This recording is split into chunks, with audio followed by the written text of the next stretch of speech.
Nous, on travaille sur l'accueil de jour du foyer d'accueil médicalisé des Lucines à Montpère. Donc sur l'accueil de jour, on est une petite unité bien distincte où on a 6 places. Donc on a 6 places sur l'accueil de jour. Actuellement, nous avons 5 résidents, 3 hommes et 2 femmes. D'une moyenne d'âge, la plus jeune à 27 ans et la plus âgée à 40 ans. Ceux qui sont accueillis présentent une déficience intellectuelle avec parfois des troubles autistiques ou pas. Et puis on est donc une petite équipe de 2 aides-soignantes et une éducatrice spécialisée. Donc l'objectif aujourd'hui, c'était de vous montrer, de leur apprendre à faire des demandes à l'aide d'un système de communication par échange d'images ou d'objets, dans l'idée qu'ils puissent faire des demandes spontanées dans la journée et leur permettre de pouvoir communiquer ainsi. Donc on va vous montrer une petite vidéo d'un moment de collation dans la journée où un résident est venu pour faire une demande de collation et du coup un autre résident a vu ce qui se passait et en a profité pour lui aussi faire une demande. Je pense qu'on n'aura pas le son, mais vous verrez que si on avait le son, que la deuxième personne qui vient pour faire une demande, autant la première personne est verbale, mais la deuxième personne qui vient pour faire la demande, elle est verbale, mais c'est très difficile à comprendre pour des gens qui ne la connaissent pas, d'où l'importance d'utiliser les pictos pour qu'ils puissent se faire comprendre et faire sa demande correctement. Voilà.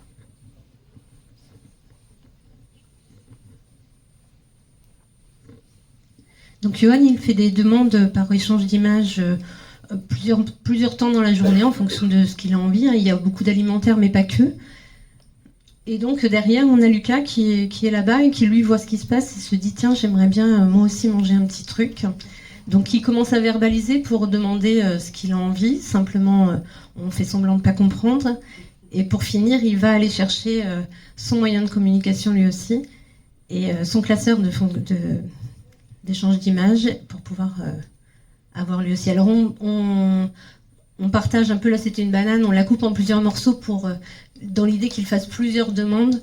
C'est aussi pour lui apprendre, il faudrait qu'il fasse environ 30 demandes par jour, on n'en est pas là, mais voilà, on essaye au mieux. Et donc à côté, Lucas demande lui aussi du pain, il en profite pour demander du pain et ramener sa petite image. Donc c'était un peu un moment improviste, on avait décidé de filmer que Johan à l'origine, et puis du coup il s'est un peu mis dans la vidéo, et c'était sympa parce que ça montrait vraiment la spontanéité de la demande et comment ça peut se faire.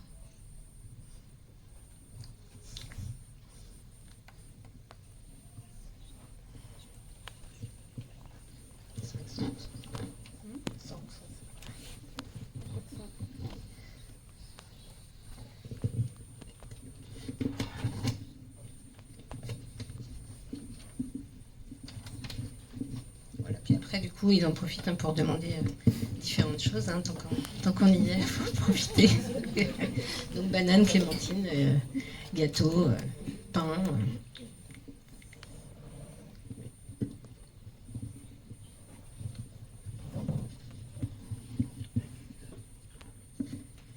Et donc là, Lucas, après avoir demandé du pain, s'est dit qu'il aimerait bien boire un petit coup. Donc du coup, il est reparti dans sa salle chercher ses autres pictos pour ramener le coca et les cookies en se disant qu'il allait avoir une autre petite collection en plus.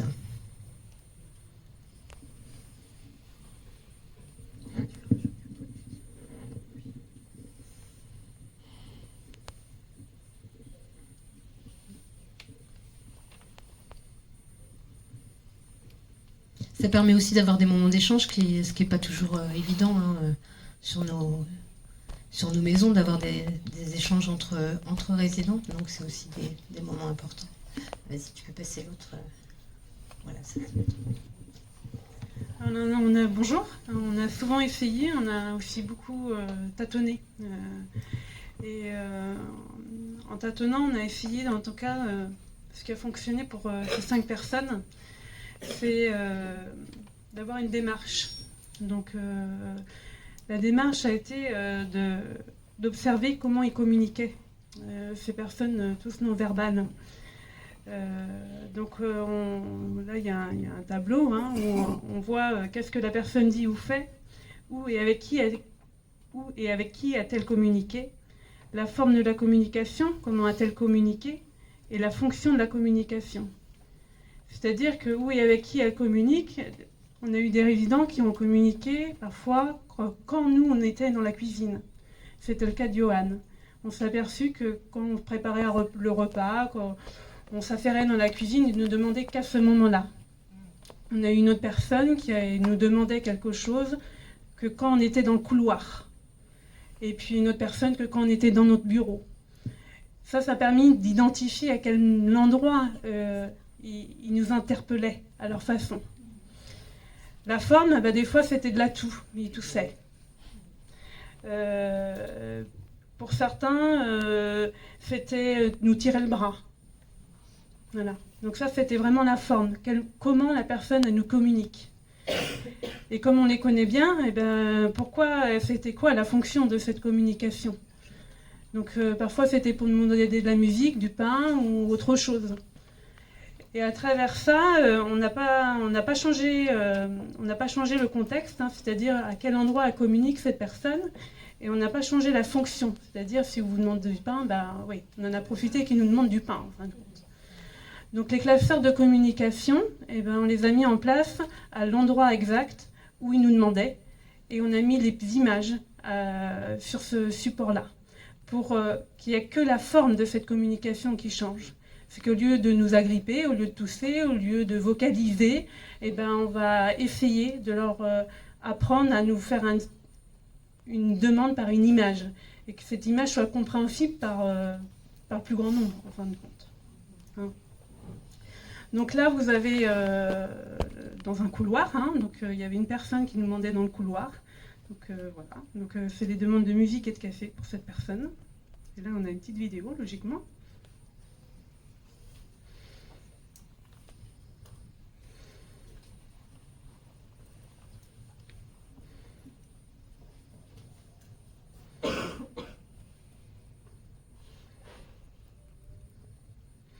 Il demande du café, et souvent on le félicite, oui, café, génial. Et là, vous voyez qu'il prépare son café. Donc au départ de la communication, il était capable de nous faire 20 demandes de café dans la journée, en à peine 10. Et ça faisait peut-être beaucoup trop, donc on a réduit les quantités, mais on a accepté toutes les demandes. Aujourd'hui, il en a 2-3 cafés. Voilà. Et des vrais. Là, nous avons Johan qui faisait toujours des demandes du coup dans la cuisine. Donc voici son support, lui il est en noir et blanc, parce qu'on trouvait que c'était les pictogrammes qui fonctionnaient mieux en termes de contraste. Là, on a Lucas qui, du coup, on a installé sa sacoche de communication sur une table. Et du coup, là, on voit qu'il y a du pain, il y a des chips, il y a de la musique, il y a du pulco citron. Donc, c'est vraiment les choses qu'ils ont envie de nous demander. Et c'est vrai qu'on est assez vigilant à bien entendre cette demande-là et de l'utiliser. Et même tout d'un coup, des fois, il y a des nouvelles demandes qui apparaissent qu'on n'avait pas avant. Et du coup, là, tout de suite, on met un support de communication, on met un picto en place pour avoir cette demande. Et là, on a Manon. Du coup, là, c'est près de son planning. Elle était vraiment dans le bureau et on a décalé quand même vers son planning. Aujourd'hui, Manon, elle est capable de faire des demandes pour aller dans des bureaux extérieurs près de nos infirmières. Elle est capable de demander, elle a un doudou, un nounours qu'elle emmène aussi à la maison et elle peut le demander. Elle peut faire une demande de thé, une demande de pâte à modeler. On a introduit le paracétamol parce que c'est quelqu'un qui est très douloureux. Donc on a mis un petit tube d'aspirine en imaginant qu'à chaque fois qu'on lui donne du paracétamol, déjà elle va comprendre que c'est le tube et que peut-être que demain nous donnera le tube de paracétamol pour faire cette demande-là. Alors ça c'est un pari, mais on le fait. On est fait. Et donc après, on va vous montrer une petite vidéo avec Manon. Manon, elle s'exprime que par des gestes et elle pointe du doigt. Donc elle peut reproduire quelques sons, des vocalises, des bruits de bouche, des cris, faire des mimiques, des jeux de mains. Et elle a pu présenter des troubles du comportement qui nous semblaient souvent liés à la douleur, mais aussi parfois comportementales.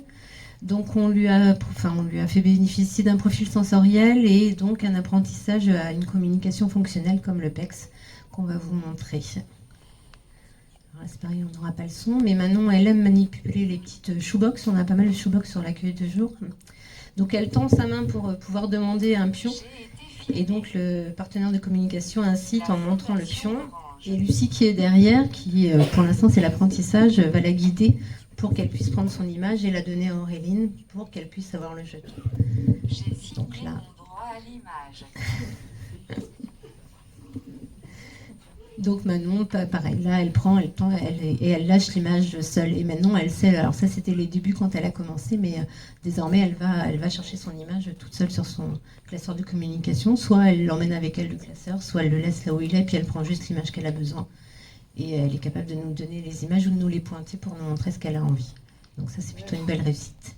Et donc à la suite de ça, pour tous, on a des recueils de données où on note la date et puis le nombre d'essais qu'ils ont fait, avec qui, et ce qu'ils ont demandé, l'objet qu'ils ont pu demander. Alors là, c'est pour Manon, donc c'est les Lego ou le ballon, mais ça peut être le café pour certains ou autre chose. Et puis, pareil, s'il a bien pris tout seul, s'il a bien atteint, s'il a bien lâché avec la main ouverte. Enfin, voilà, c'est des petits recueils de données pour nous dire que c'est acquis. Et quand c'est acquis, on passe à la phase 2 et après, il peut se déplacer pour aller faire ses demandes. Donc voilà, pour nous. Et puis le gros avantage qu'on peut avoir, nous, c'est qu'on est une petite équipe. Donc, et c'est important d'être deux pour pouvoir faire cet apprentissage des demandes parce que ça demande du temps. Et d'être disponible à deux sur des moments, c'est ce qu'il y a vraiment d'important. Et puis d'être cohérent dans l'équipe, hein, ça c'est vraiment... et là en petite équipe, c'est d'autant plus simple pour nous. On a la même façon de fonctionner et puis la même vision des choses, donc on travaille vraiment ensemble.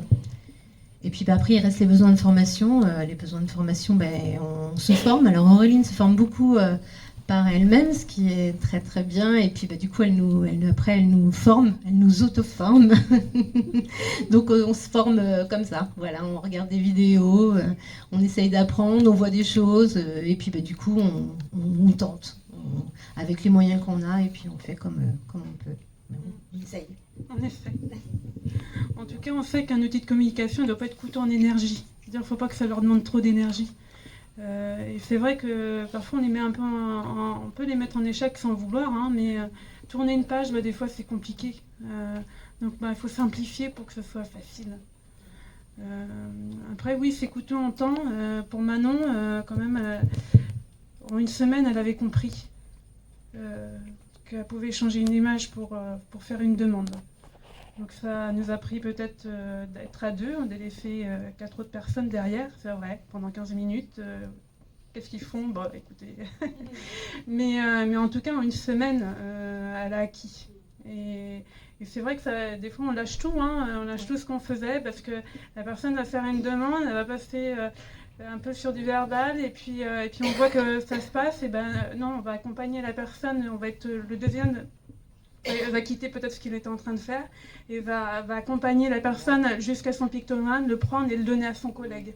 Et sans parler. Mais c'est en fait grâce à ça que il semblerait que chez nous ça a à peu près fonctionné.